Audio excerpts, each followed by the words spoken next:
it's a skill you really need to have. And as Larry mentioned yesterday, the chance of you getting shot in, your strong hand, they exist, but they're relatively small to the point where you can you're totally debilitated. But more likely, if you think about a situation where it would be applicable to shooting with either your strong or support hand, if you're trying to grab your loved one and get them out of the house.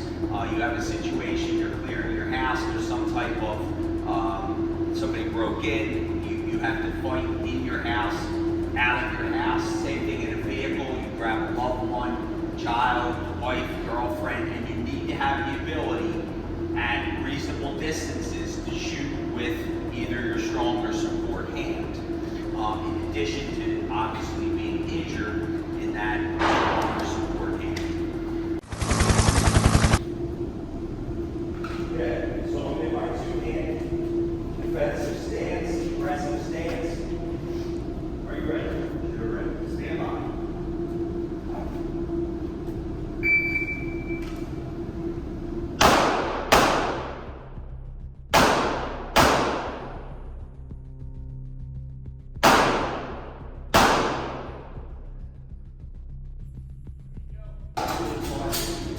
Everybody's slide down a little bit. There you go. Okay. From the draw. From the draw. Remember, when you switch hands, switch feet, and be mindful where your trigger finger is. Yep. Transitioning. Here we go, gang. Remember, this is just a start beat. You're not on the timer. This is just a start beat.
Which one is this?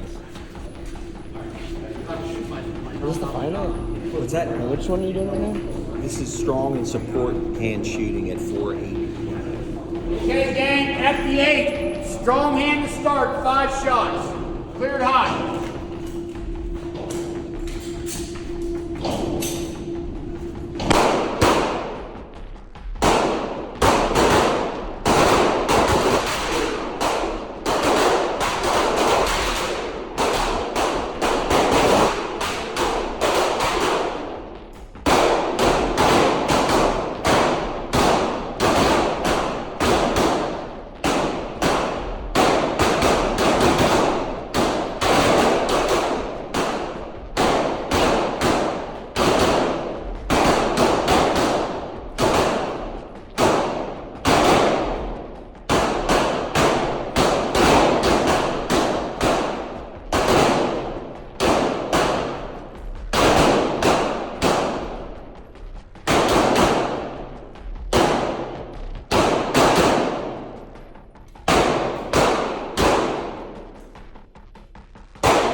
score. It's one of Ray's favorite drills.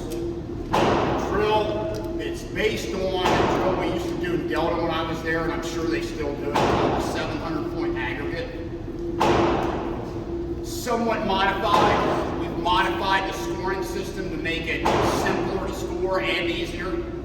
Alright. Also, at Delta, we did it with two 1911s at 25 yards. I always handicap it based on shooter skill level and also the guns that are being used. It's not fair to hold somebody who's using a Glock 19 to the standard of a custom 1911 at 25 yards. So I generally handicap it somewhere between 20 and 15 yards.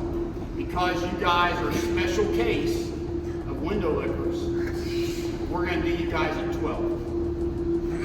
It'll be plenty challenging. It would be challenging enough at 7, let alone 12. But it's 10 round. There's a lot of two-hand stuff in it. There's time fire stuff. There's strong hand, a little bit of weak hand. And there's some kneeling in it. There's a variety of things in it. Prone, just because if we're on concrete, usually if you're on an outdoor range, we'll lay mats down. You know, it definitely has its applicability to prone shooting with a pistol, but it's not feasible in here.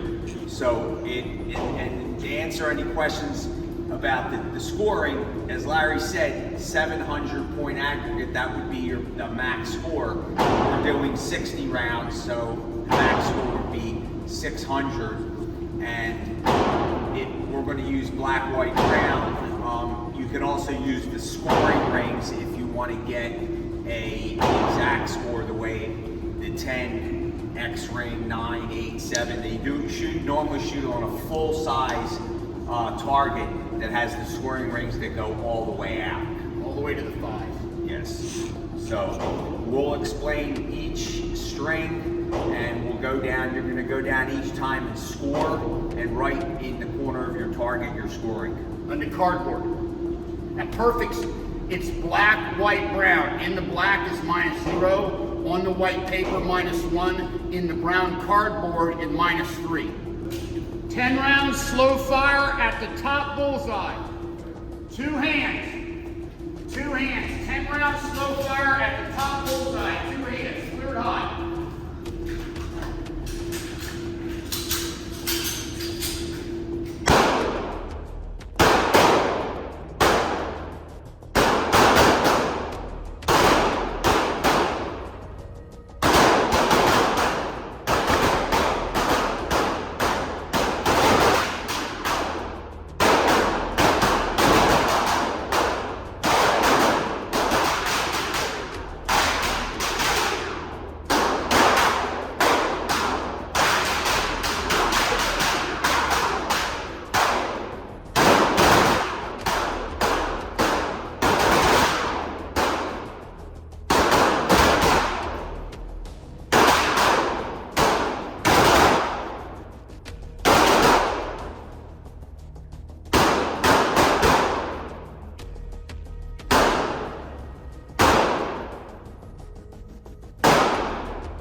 Yep, load them up if you've not done so.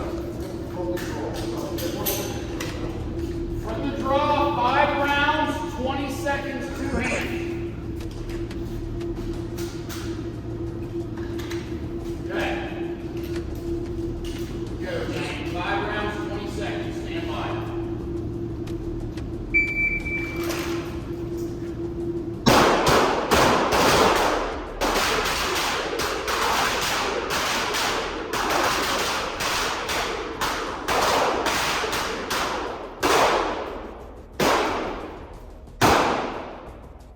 What's the best way kneeling?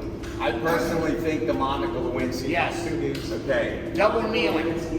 Would be the 2 knees. If you want, I'm with Ray. I prefer the Monica Lewinsky position. 20 seconds. 2 hands kneeling. Stand by.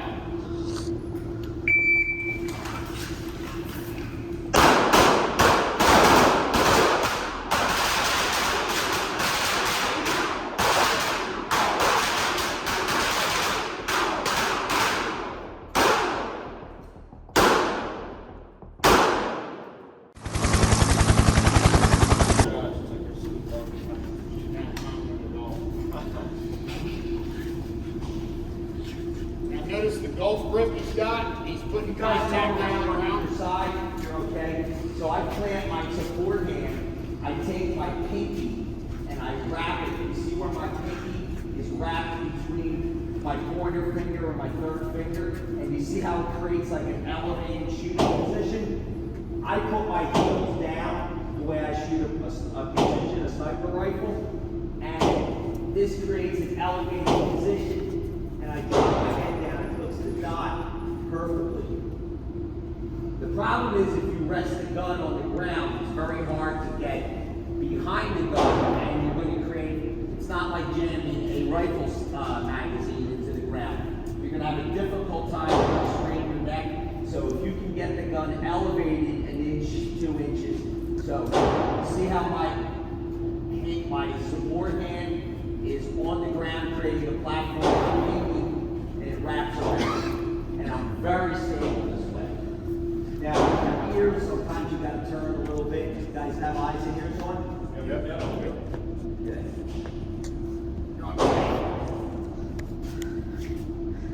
Don't say right here, go. Get down on purpose.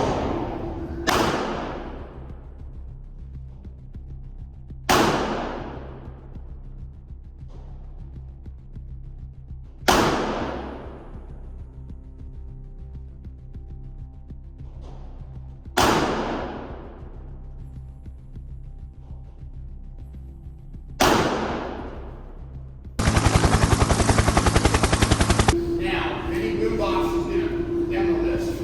Here's the big thing about this, guys.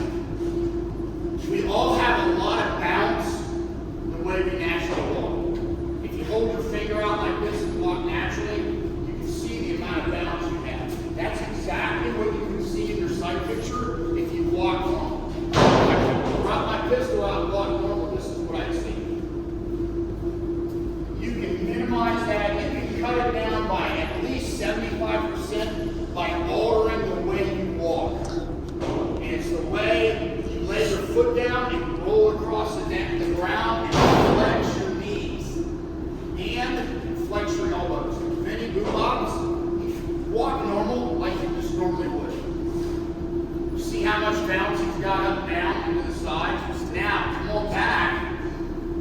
Heel toe roll, flex your knees, flex your elbows, and notice how it's squared up to the target. Alright, so it's heel toe roll, you're rolling across the ground, you flex your knees. Every time you make a step, your knees flex. Come from ready, I'll give you a beat. 4 shots while moving forward, stop, pause. You'll start to come, I'll give you move to the rear, you'll start to move to the rear, and I'll give you a beat 4 shots coming to the rear. Alright, from the ready. Am I good here?